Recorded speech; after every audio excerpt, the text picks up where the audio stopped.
And we are live. Hello, everybody, and welcome to Forever Rugby on Forever Sports. It is a Thursday night before Springbok Rugby on a Saturday, which means it is the Fan Forum.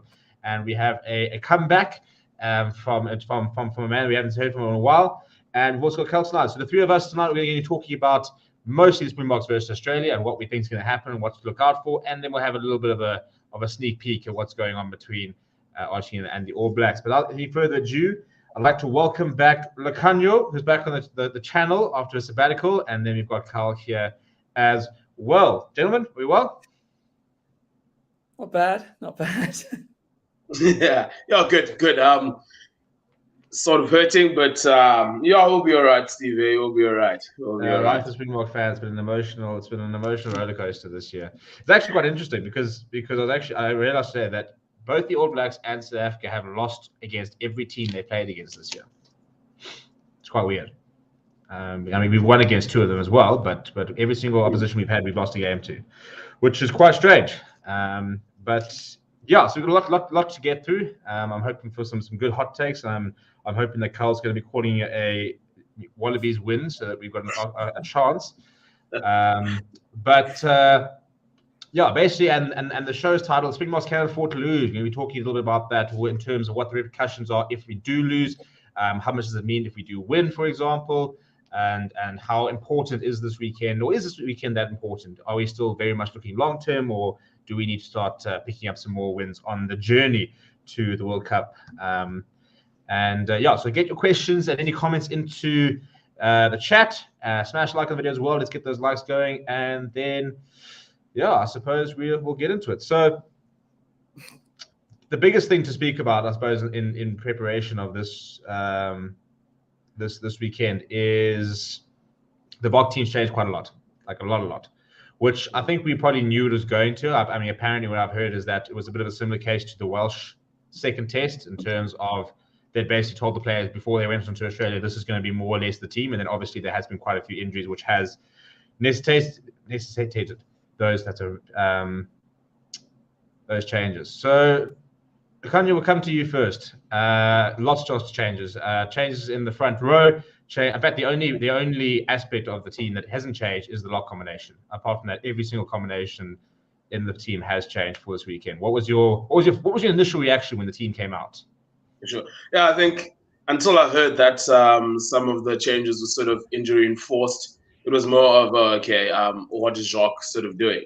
Like, are you bending this one? Are you throwing it away? But I think, in as much as yes, the changes are injury enforced, I think it's something that we've been talking quite a lot about, just in terms of depth and sort of how the Springbok management have gone about just squad choices, if I can put it that way. Sort of since the World Cup, just in terms of, at one point we had like 5 scrum halves in the camp. So sort of those things, I think, I think it sort of highlights sort of those selections, and now sort of has put a microscope in terms of just the long-term planning, and perhaps management team got it wrong. And now we're in a position where, we've been calling out who's our third choice flyer, for example. Yeah. And now all of a sudden our 2 front runners are out injured, and we're like, okay, let's just look around and Damien Willems, you go in. When last did you play 10, sort of thing? So a bit concerned, Steve, and also just I think for the longest time the sort of Bok management have been preaching bomb squad in terms of just what we're trying to do with the balance of the match day 23. Now you ask yourself, you see a Kitsov starting, someone who's sort of been part and parcel of that bomb squad, and you sort of start wondering sort of what is the planning then, because it seemingly Ox has only played one half, so will he have the same impact as the Kitsov?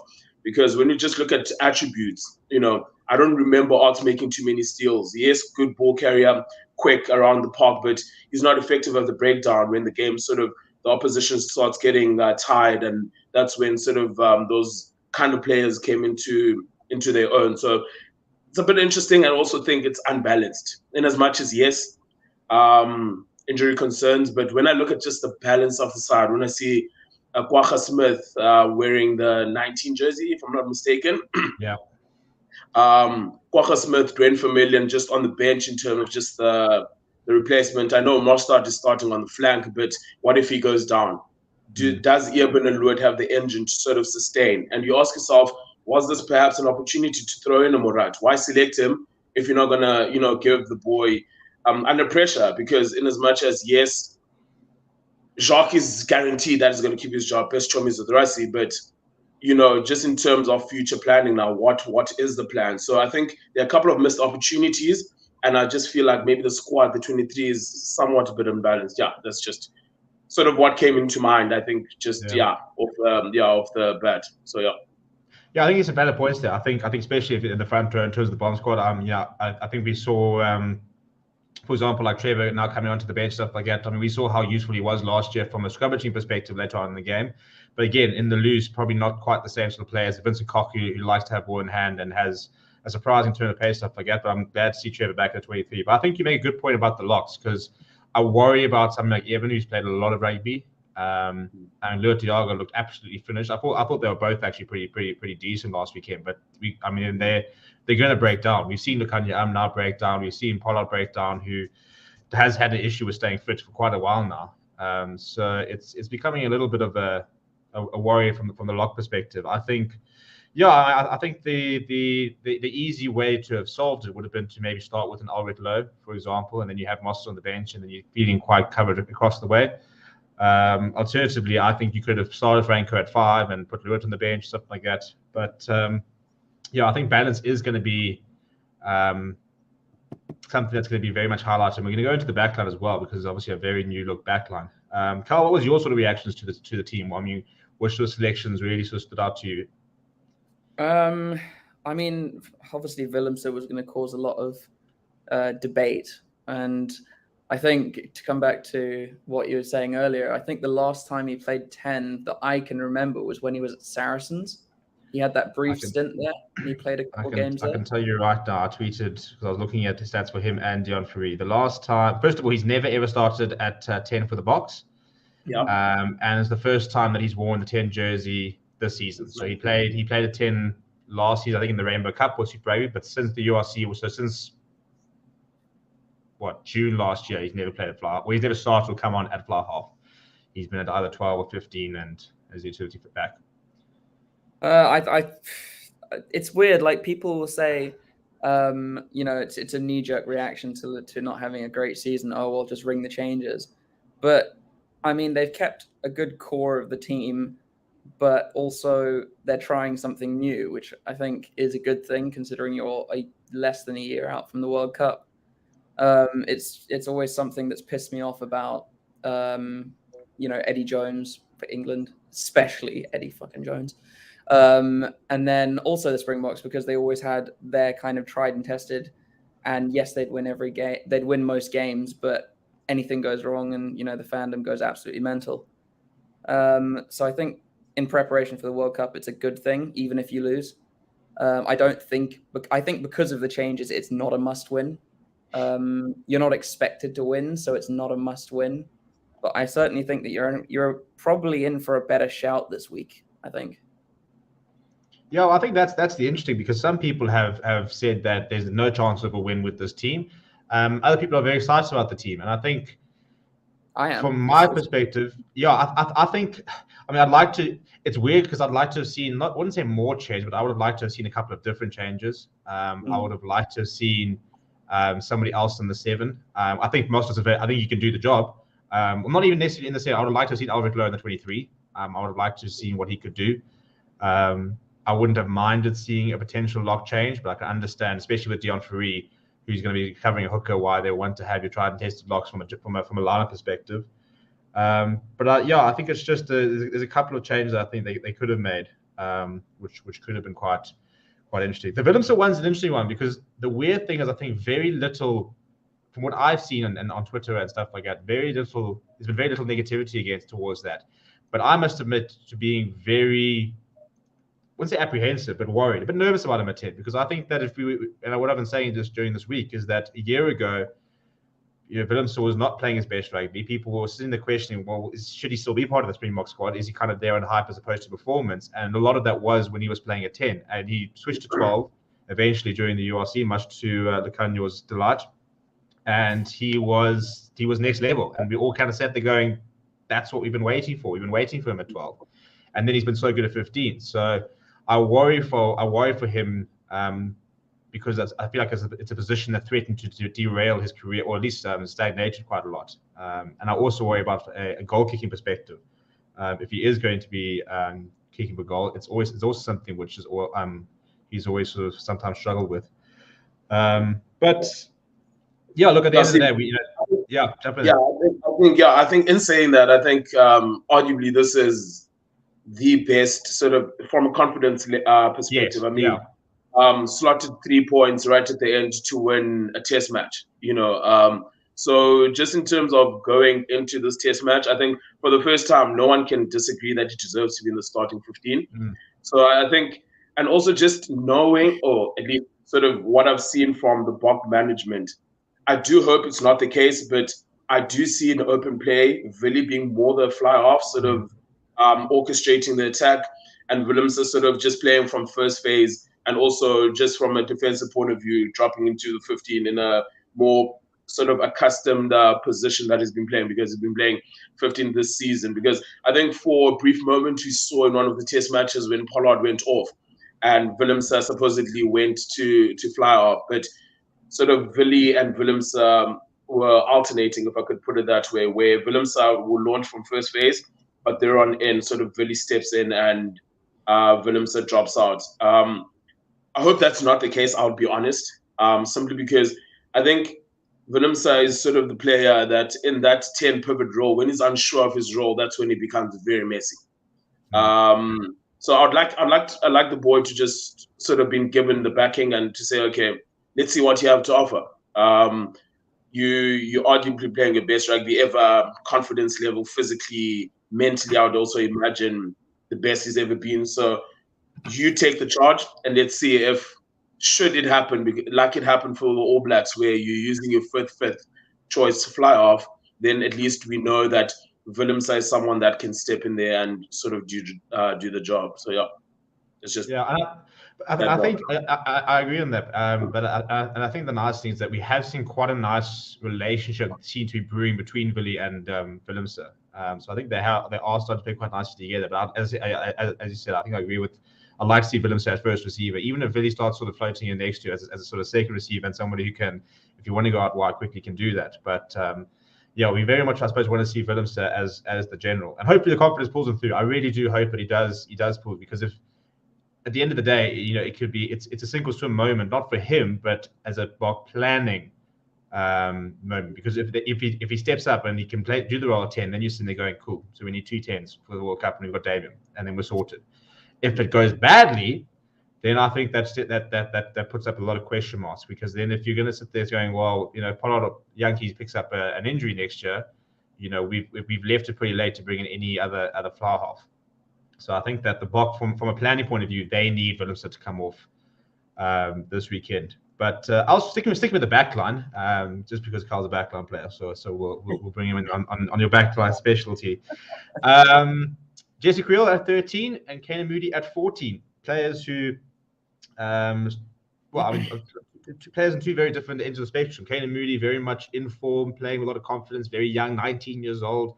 I think it's the 2nd or 3rd youngest Springbok ever.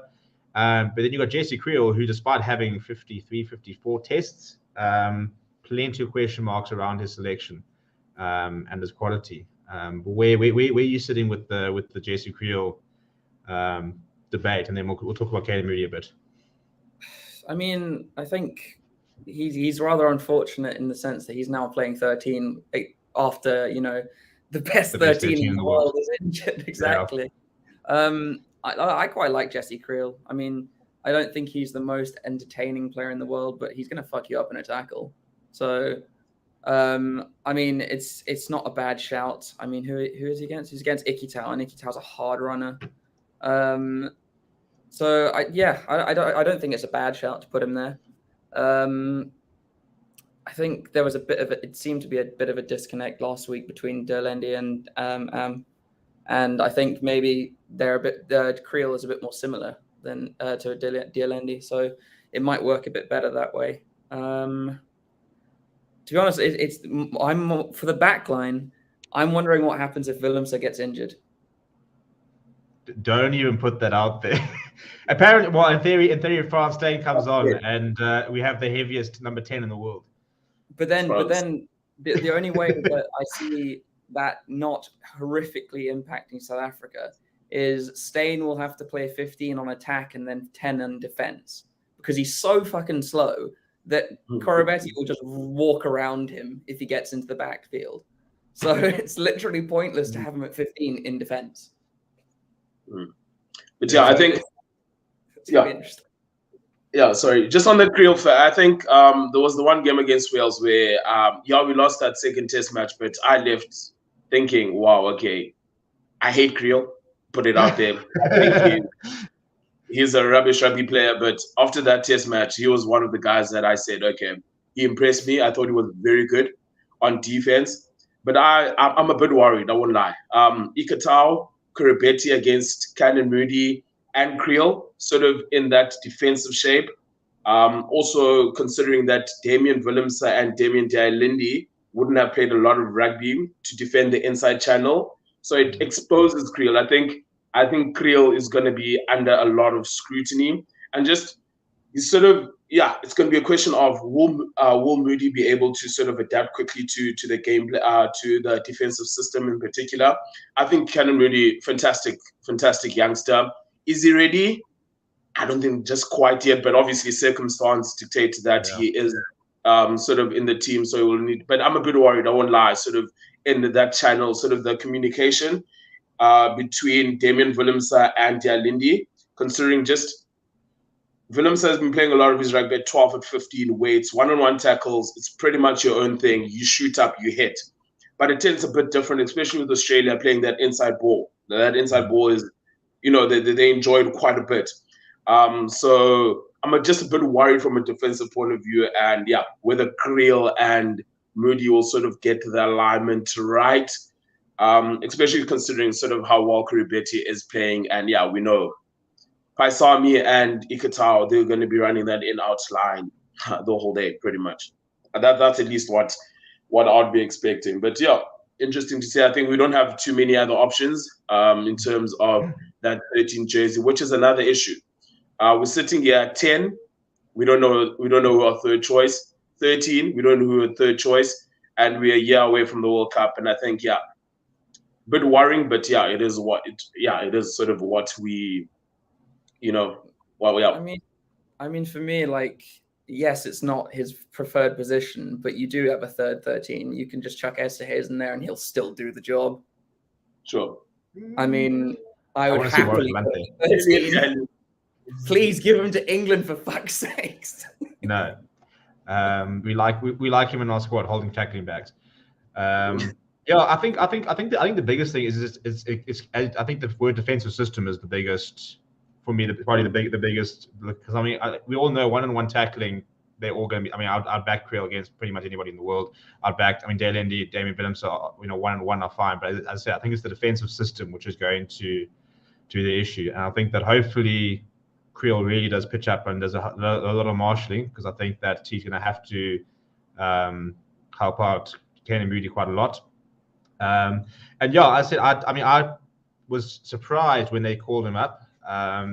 It's the same thing as everybody talking about Sash and Gomazuli. We understand they're good. We know that these kids are going to probably play 100 test matches, maybe even. But they're 19 years old. He's 19 years old. He's played 5 or 6 matches, at URC level, but they're incredibly inexperienced at this sort of level. So, it is a bit of a deep end to throw Moody in. I think Jesse Creel's under a lot of pressure from a lot of people, especially given, as you said, the fact we don't have a third choice outside centre. And I think the frustrating thing is that there's been very few centres in the country who've really put their hand up and you don't announce the squad and sit there going, how is this guy not in there? If you start talking about outside centres, then people can start saying, well, Ruan now was pretty decent for the Stormers. Cornel Hendricks, you should be probably in the box squad from an ability point of view, but there's health reasons. But Similani, who I think that a year ago was part of the box setup, and they were like, cool, that's going to be our third choice, maybe even second choice if he can start really operating. But he's kind of fallen off the radar a little bit, so hopefully the Bulls will sort that out. But two very interesting selections for me is, well, first of all, Billy Leroux back at fullback was inevitable given the injuries, but that obviously brings quite a new dynamic. And then we stuck with Jaden Henderson at 9, but we got Kubas Radok off the bench. So, Lukhanyo, what is your thought on the number 9s, and as well as Billy in terms of how it could change the way we play a little bit? Sure, yeah, I think Whoever's coming in, I think it's a good thing. Ultimately, you sort of also want to take the opportunity. He's an experienced campaigner. Take the opportunity to also just create sort of that internal competition, because we know Jaden, Quibus, and Faf would be the 3 scrum halves who we take to the World Cup. So I think it's good to see Quibus out there. And I think, again, it's just another, it's awesome to see Jaden start once again. It's unfortunate. I fear for Herschel, I won't lie. Sort of where he is in the pecking order, right? But I think also Quibus, what he offers us is just that quick nuggety. He will keep the Aussies sort of defense around the breakdown honest, and that's sort of what we sort of need. Because last week, I think Jaden being on the bench, as good as he is, I don't think he sort of adds that energy that you sort of require from a scrum half of the bench, just that busyness. And I mean, Quibus, experienced campaigner, got good kicking game, solid pass, solid on defense. So yeah, awesome to see him back, and the fact that he's fully fit, I suppose. And fucking rapid. Sorry, flipping quick. Yeah, flipping quick. Exactly. And and I think just also that experience. Later on, just played should the game be on the line. I think sort of you also then start looking at the experienced guys, and obviously you need to earn the right first and foremost before we talk about experience. But yeah, I think Quibus is a fantastic rugby player. Whenever he's actually stepped up for the Boks, I think he's had a very good game. So happy with that, and I think it'll just allow Jaden to also just play his natural game. Yeah, and I'm hoping, Jaden Henderson for me, I mean, it's as I said, you feel for Herschel in terms of how the mighty have fallen, but I think that it's I mean, he came in Wales and he just looked like he looked like a 2030 test campaigner in the couple of opportunities he got. He looked so comfortable at that level, and unfortunately Herschel's just, even at URC level, he's had moments where we've seen the old Herschel. He's got moments, but he's just never really managed to kick. I mean, we thought that we were going to have one of the next best scrum halves in the world on our hands with the way he came up so quickly. Just hasn't really kicked on. But I hope a lot of people saying that they'd like to see Kubas Radok as the first choice scrum half. So a big opportunity for him to put his hand up this weekend. Now Billy Leroux is back into the team, and he's quite a diverse character. So I think a lot of, as you said, you're shaking your head. But look, what I will say is I think that he coming off the bench, for me, I've actually preferred him coming off the bench than I did last year with him starting, because I think that sometimes when the game opens up, it has played to his hands, but it's still not. Look, I mean, David Vince, I think, has made that 15 his own. But what do you think? And we'll go to Kalia. What do you think the good parts of Billy Leroux are coming into the side are, and then we'll go into where the issues might come.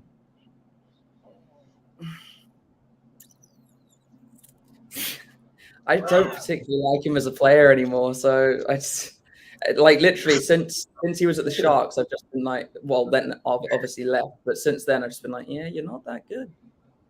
You're really not that good. Obviously, he helps out as 10. He can slot in, especially when the bus Francois Steyn comes onto the field. But for such like a kind of experimental team, I think they should have just gone balls to the wall and fucking put either Gelant there again, or fucking chuck Fassi on in the fullback. You don't have to win this game, and he needs time. Fassi's still in Durban. Fassi's currently in Durban. No, I know, but like players get called up. They could have done it. And man, him and Ruiz are currently parking off in SA. Yeah. I don't know. I just think it would be better to have someone younger if they're going to do it. And yeah, it would be a quite an inexperienced back 3. But so what? I mean, it's not. I mean, yes, there might be a lot of people baying for blood if you lose because of it. But at the end of the day, this game in the grand scheme of things doesn't fucking matter. The World Cup is what matters next year. Ish, I'm not sure this game is matter to a lot of fans, eh? Of course. Yeah, I think everything matters. I think Nino out was trending even before the end of the first Welsh test. Yeah. I mean, but then you look at like Eddie Jones. I mean, what people have wanted him gone for 4 or 5 years now, and he's still there. He's still building for the World Cup, and fuck knows what's going to happen there. But I mean, remember when Jake White took over South Africa? He literally said, "Yeah, we're probably going to have 3 shit years where we're going to lose a lot of games." They did. They won the World Cup. I think the biggest issue is it hinges on us winning the World Cup. Fucking win it. Yeah. We'll try. Right, Tongs, what have you got to say about Billy? Yeah, I honestly think Billy, unfortunately, is past the sell-by date. I think I was one of Billy's defenders leading up to 2019. I thought he was the 3rd best Springbok in sort of mounting and winning the World Cup. But even just watching him at Ellis Park the other day against the All Blacks, just his positioning, he's so far behind the game. And I think it's also resulted in sort of a lot of missed tackles. If we actually are honest and we watch the games that he's actually played, he's found out a lot out of position. So I'm a bit worried. I think he's just a bit off the pace for international rugby at the moment.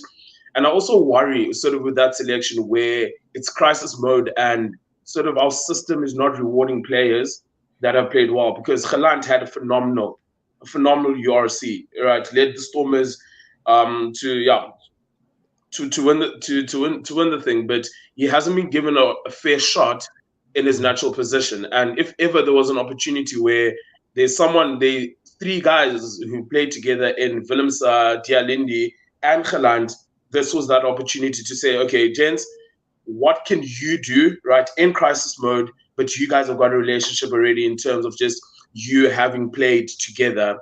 And again, just rewarding. Yes, you don't want to be handing out free test caps, right? It needs to be earned. And I think sort of the mess up that Willie has been doing sort of in the past couple of tests doesn't warrant a selection. Yes, crisis mode on the bench. We bring versatility. We don't have any other option. Sharp, you can then have him. But yeah, I feel for Geland, man, where he sits there and thinks, okay, I was the best South African fullback last year, this past year comfortably, but I haven't been given an opportunity when someone has been given an opportunity that has clearly messed up. Willie has missed, like, I don't know how many missed tackles he's made, crucial missed tackles that in the past he makes, but now all of a sudden he doesn't. Even just considering how much Australia kicked in the first test match, and sort of just how slow he's been and how often he's been caught out of position. Yeah, I just worry with that selection. It's not deserved. It's just one of those things where you would have liked the system at the very least to then award the guys who have been loyal and have sort of done very well in this year within sort of the crisis that we find ourselves in, if I can put it that way. Yeah. I think Villiers going to be under a lot more pressure this weekend because Reece Hodge has got a fucking cannon of a boot. I don't think he's the greatest runner, but he's got a huge boot. So we'll see how Villy deals with that. Yeah, I'd like to see more Geland as well. And I don't think he had his best game against Wales. But I mean, it's one test, and as I said, you want to be seeing 2 or 3 tests, and then you can sit there saying, okay, cool, it's either not working for whatever reason, the other doesn't fit the system, we can't make separate international rugby or whatever. I would have been interested to see.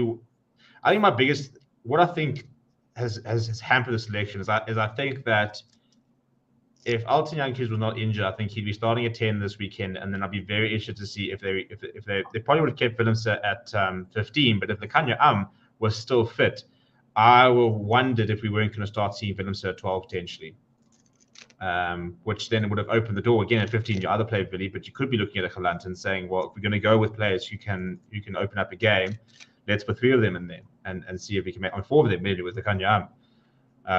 But I'm hoping that we will see players get a bit of it's only 2 tests, but an extended run in the 2 Argentina games, because when we left, we did say that the squad that was taken now to Australia was very much the squad for Australia, and that there would be tweaks made going into Argentina because they want to see other players. So I'm hoping that will be other players who are not even there, but it'll also mean Kalank gets 2 tests in a 15 jersey, and maybe Esterhuizen gets 2 tests in a 12 jersey, and Albert Lowe can get 2 tests in the number 7 or whatever.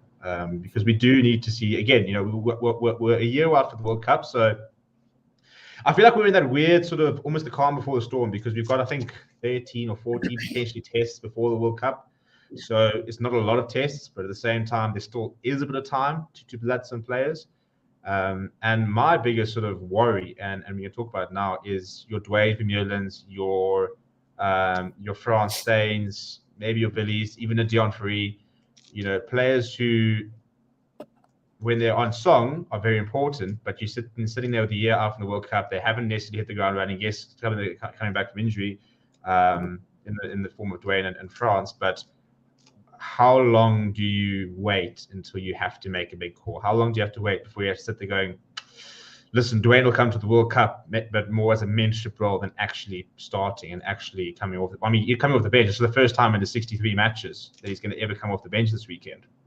So he's not a bench player. He's a starter. But can we really be starting a Dwayne Vermeulen next year in the World Cup? And if you had asked me a year ago after the game he had against New Zealand, I would have been like, yeah, start him, off we go, we're fine, he's still there. But in the last 2 tests, he hasn't quite looked there. And the big issue is that number 8 is suddenly a position where we actually do have depth. Even beyond the Evan Roos, who everybody talks about, I think Jasper Wiese has been stepping up quite nicely. He still needs to sort out a few issues. But I think he's progressed quite a lot in the last year. But Lukhanyo, where are you sort of sitting there in your sort of France days, your Dwayne Vermeulens? What is their role? Do you think that they still occupy a spot in the 23, or are they in the probably need to be there for experience and help out sort of type role? Yeah, I think just Steve, before I just answer your question, I think it's a pity that we've gotten to a point where, as a proud rugby nation, we are talking about World Cups. Like, that is our only standard how well we do in a World Cup. I think that shouldn't be the case. I think pretty much just like the All Blacks, we should be demanding more of our national side. And I think sort of this thing of us hitting 60%, 65%, as far as I'm concerned, given the powerhouse we are, we shouldn't be happy. But it seems as though Jacques and Rassie, we're letting them go, and the only sort of measuring stick for them is whether we win the World Cup or not, and anything that happens in between that, which I think is a pity, because you can't play rugby. It's not, you can't be only performing every 4 years and expect us to be happy with that. But that's besides the point. Back to your question, in terms of, I don't know why Frans Steyn is there. I do not know why Dwayne Vermeulen is in the squad, right? Even if they are part of the planning. Listen, Steve, I think Dwayne Vermeulen would have been better off doing preseason with Ulster. Ulster, yeah. Yeah, with Ulster at the moment. I think Frans Steyn, if is part of the mix, because again, Dwayne Vermeulen, it's either he starts or he doesn't play, in my opinion. I don't see what he will add off the bench. He's not necessarily an explosive player. He sort of goes about his innings like an all-round sort of will tick away. Tick away, big hits, yes. But when I then look at, will he have the pace to break the game open? He no longer has that. So I just asked myself, sort of, what are we going to get in terms of output Dwayne coming off the bench? Whereas we could have had an Al-Khlo, we could have had an Evan Roos on this particular tour. Frans Steyn, ish. But in terms of what, it would have been one thing. And the difficult thing for me to accept that these guys are playing a mentorship role is simply for the fact that we aren't seeing other youngsters in the squad.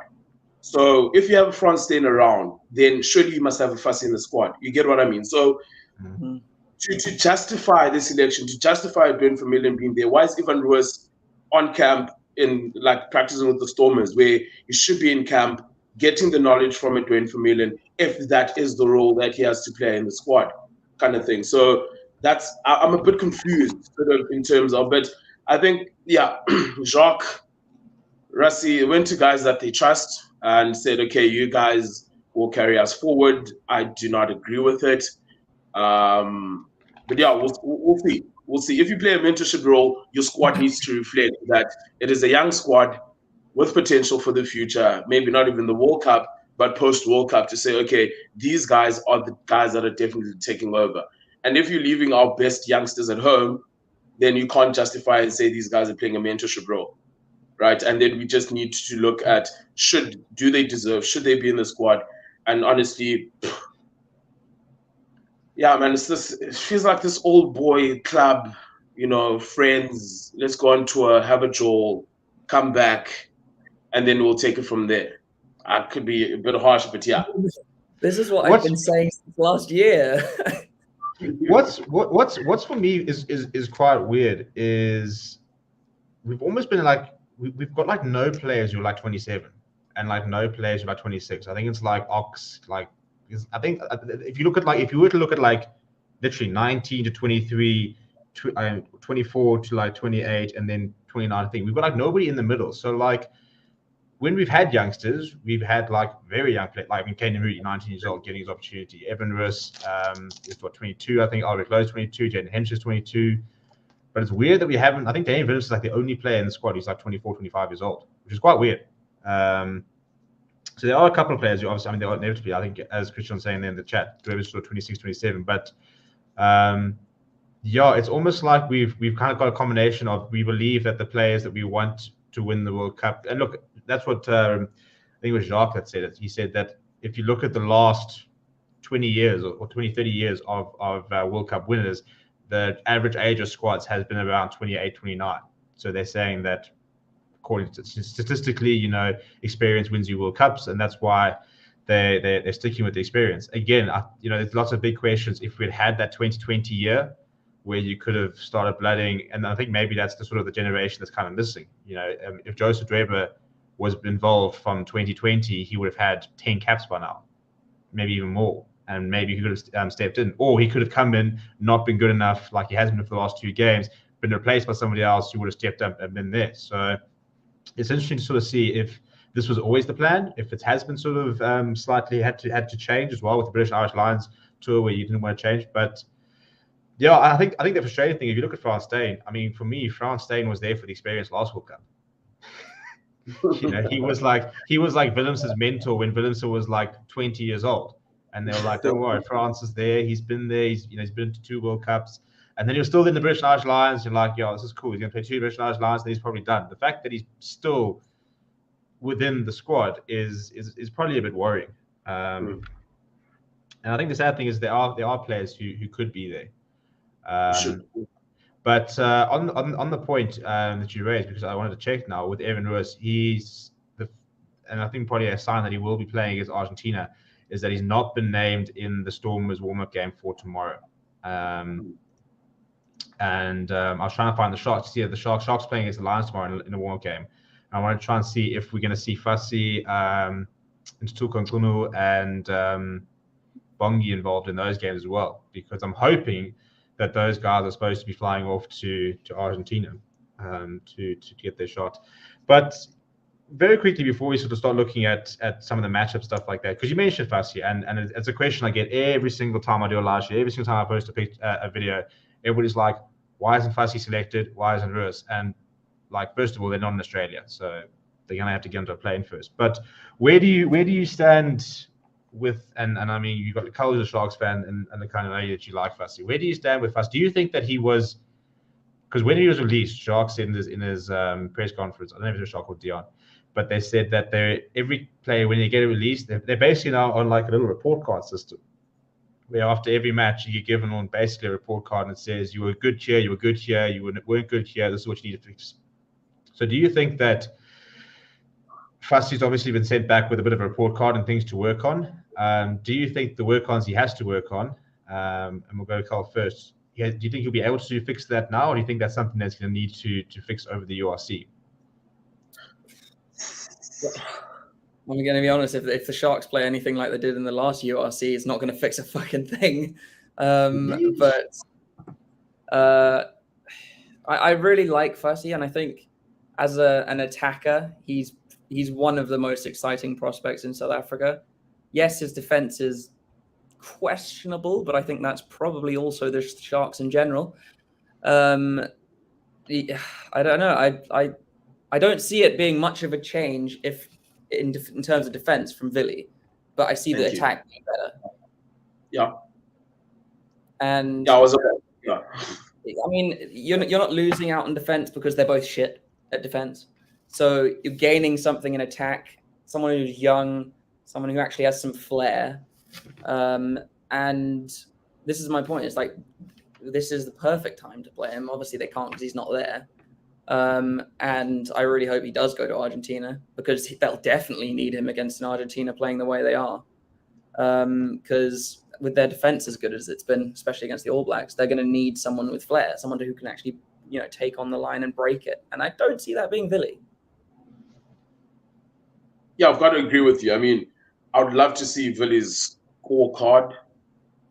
If Fassi's been sent back home with some scorecard, but yeah, it's unfortunate. Fassi deserves to be in the national setup, I think, but I do think his omission was due to a bit of discipline. I won't, say more than that, but yeah. Hey, what do you know that we don't? So he should be back in the squad relatively soon. I think it was more discipline issues within the Bork camp than sort of his ability and his play. But obviously, Bork management can't really come out and say Fassi had a piss the night before or whatever. But yeah.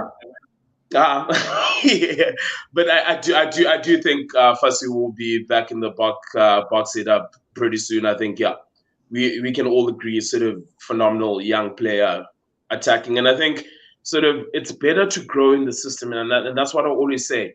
It doesn't serve him sending him back to the Sharks, where listen, he's the general at that level, right? Keep him at international level. Work on the areas that he's saying maybe he's possibly sort of failing in. And I think he learns more by being part of the squad than him being at home, because the reality is Fassi is going to play a lot of test matches, and he is or will be in positions where he has to win test matches for South Africa.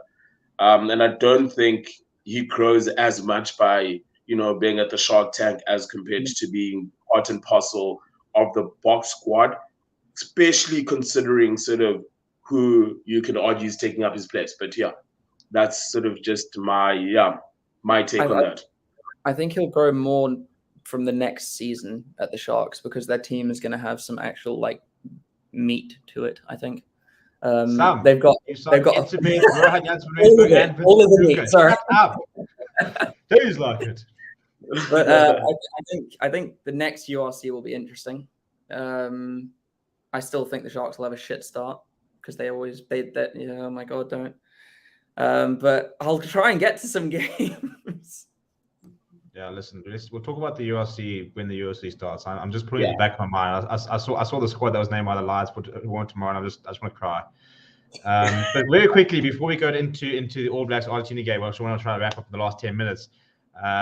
Let's just sort of talk about a bit of matchups. Let's sort of say, I want to hear from you guys where you guys think that the game's going to be won or lost this weekend, and then we'll do some score predictions, and then we'll talk about Argentina versus All Blacks. So, Lukhanyo, areas, where's we won or lost? Where are we winning, where are we losing? What do we need to do to win?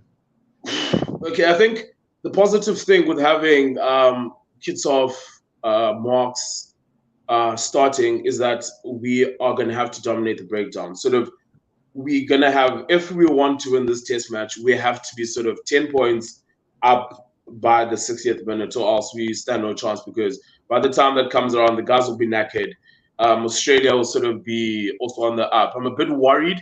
I'll again say Marika is playing awesome rugby. Kuribeti is arguably the best sort of winger out there.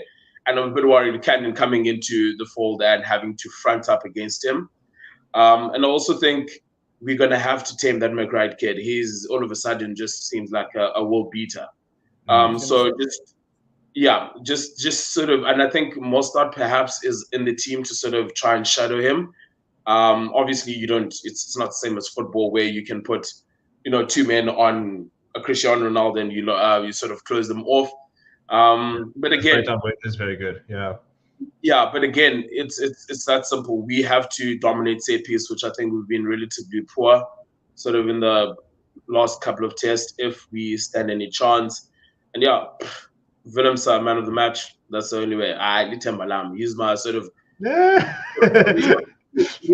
my hope. My hope if he has a good game.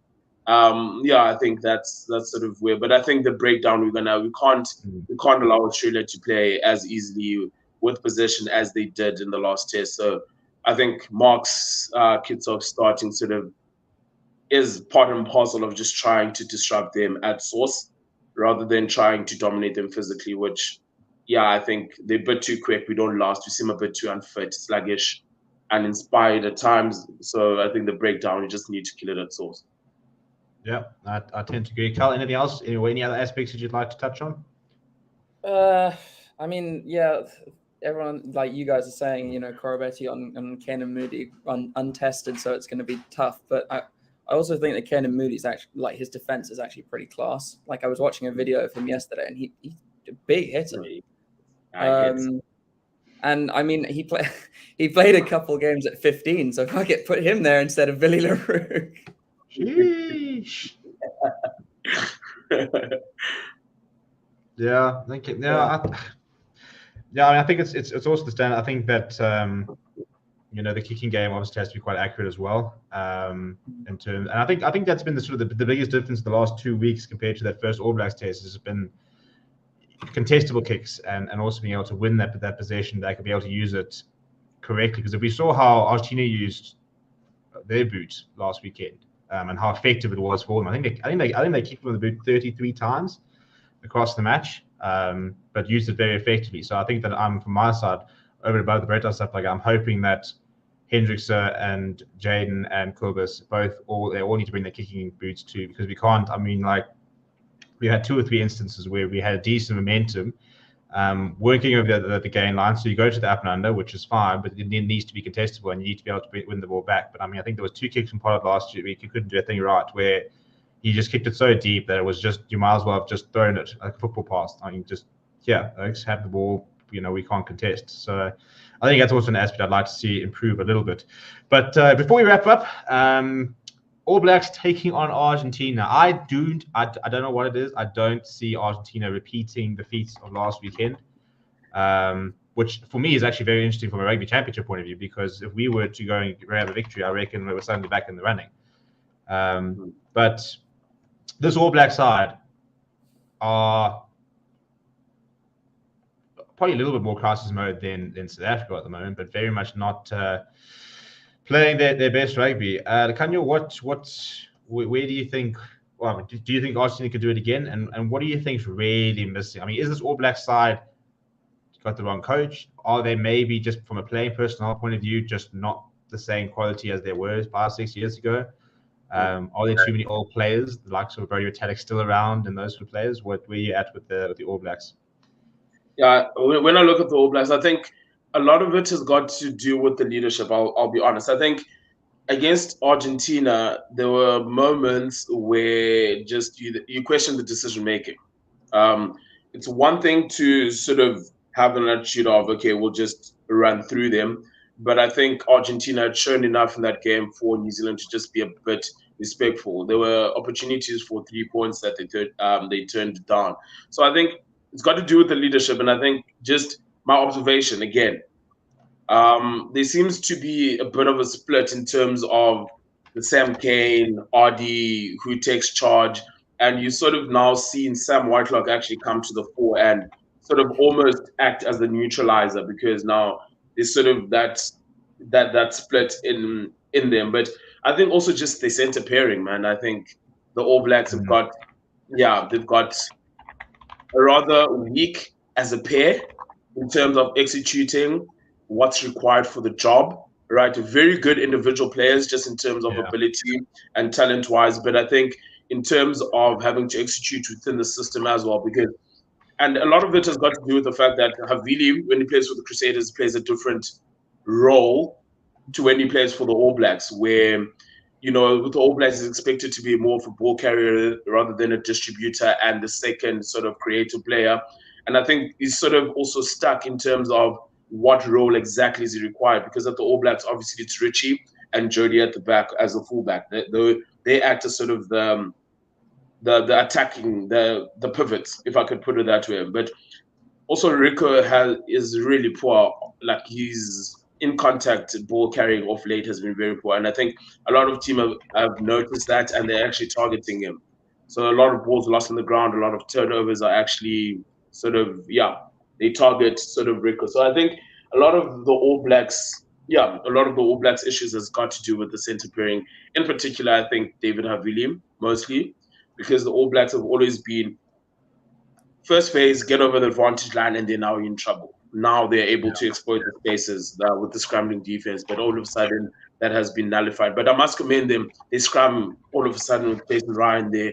Looks impeccable. They're looking very good.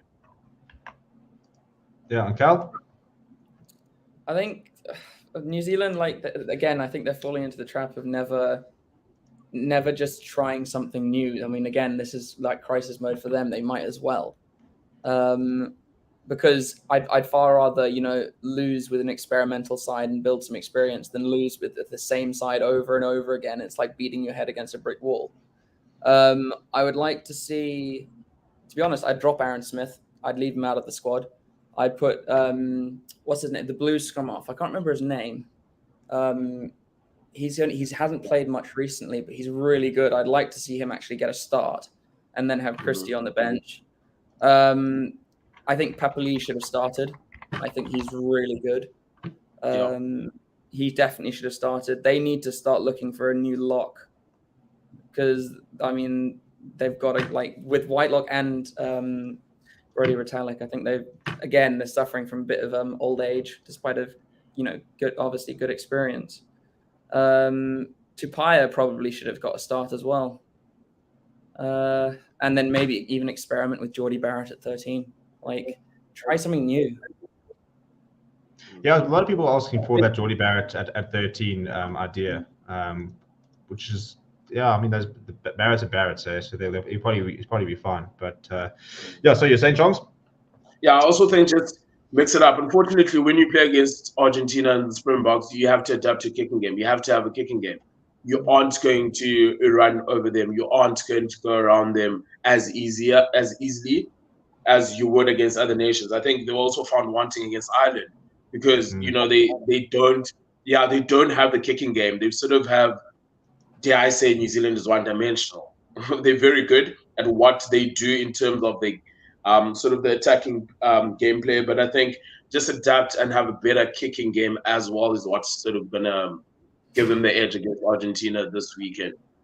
Would you not? Yeah, I think if you looked at the starting team for New Zealand right now, I would change it right now. Looking at the starting team without even changing any players, I would change 3 positions in a rotation, and I think it would be better. You put Rico Ioane at 14, Will Jordan at 15, and Barrett at 13. It's different, and they're all used to those positions. I think that's a very, it's a bold statement. I think you're not fault with the truth in terms of they're one-dimensional. I think that for so many years, it's a bit like the box, I suppose. When it's worked, it's worked. And you're sitting there saying, well, why do we need to change things? Because we're putting 30, 40, 50 points on teams. We're not losing matches. And all of a sudden, they are losing matches. And suddenly, you have to sit there going, well, do we have to start changing? And we've seen them try to go over the kicking game at certain matches, but it's not effective. It's not what they do. It's not what they're good at, and it hasn't really worked. So I think at the moment they're kind of sitting there going, well, we're not quite sure what to do. But I also think a lot of it's from a mental point of view. They've lost that sort of that aura of we can't beat them. I think now every team walks out going, yeah, why not? Argentina arrived in New Zealand, said the Box beat them, Ireland beat them. We've beaten them before in New Zealand 2 years ago. We can have a go, and I mean that was a phenomenal performance. But it was. I think that you've now also got the confidence from an Argentinian side. However, my gut still says that New Zealand probably win this weekend because I think that Argentina have just never had that consistency. They've always had that world-class performance in them. They could probably beat anybody on their day. They could probably go to France tomorrow. If they played their best, they would probably beat France. But they just never had that consistency. But do you think that Michael Cheika might be able to change that, Chong? Do you think that this might be a time where Argentina might be able to bring a bit more consistency to their game? Yeah, I think just from a coach squad fit, I think Cheika is the right man for Argentina. Just the passion, but I think he's also been he's been able to sort of tame them as well.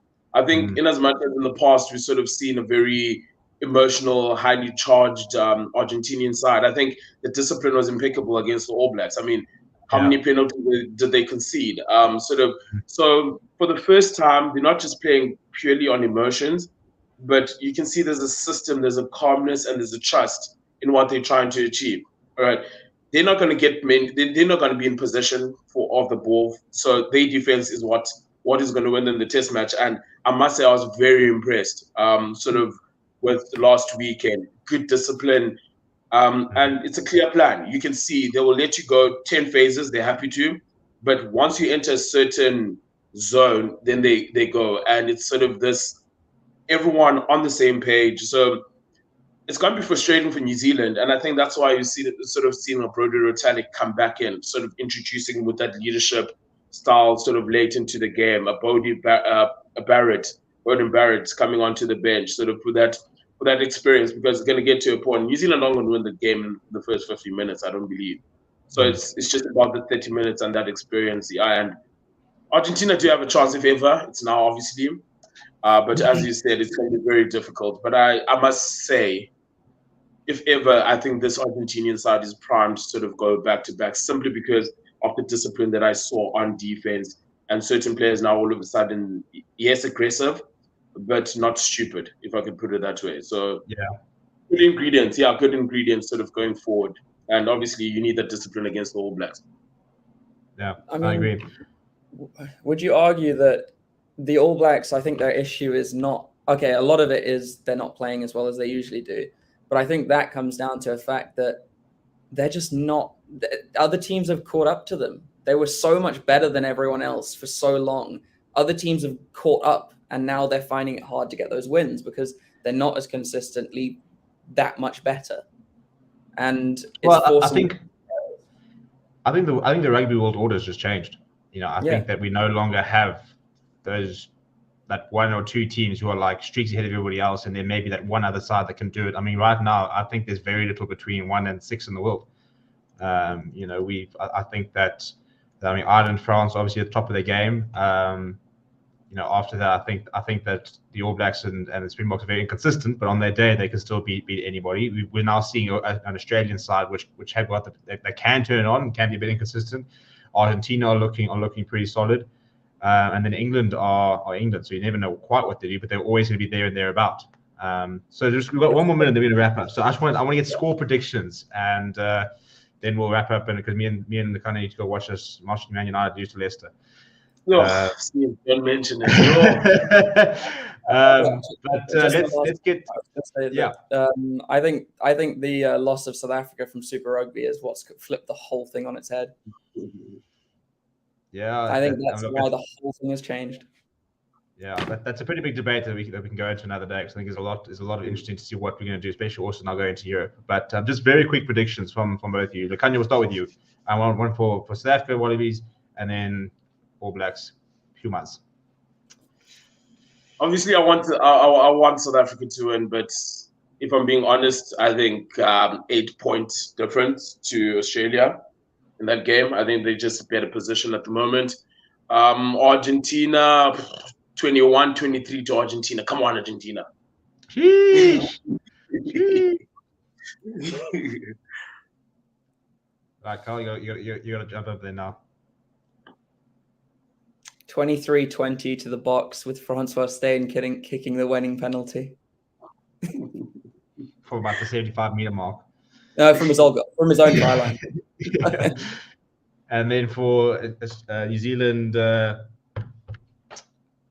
I have not called the right game any time recently, so fucking New Zealand 100-0. No, I'm gonna say All Blacks 26-10. Right, Fair enough. I will leave my prediction for my preview, which will be coming out tomorrow. So everybody watching, you can go and make sure that gives you a bit of sense to go and watch the preview, because I'll give you mine there. Chaps, it's been fantastic to have a bit of a panel back. Lukhanyo, I think it's your first time this year that you've been on, so welcome back. Yeah. Thank you. Yeah. Just too busy. Yeah, hopefully we'll be back in a week or two's time, celebrating hopefully a Bok win and some progress and some stuff. To everybody else, we won't be live tomorrow for all the new shows. We'll have obviously the previews up and stuff like that, and then I'll see everybody nice and early on Saturday for New Zealand versus Argentina, followed by the Boks versus Australia. Please do keep well, smash like on the video, and we'll see you guys all soon.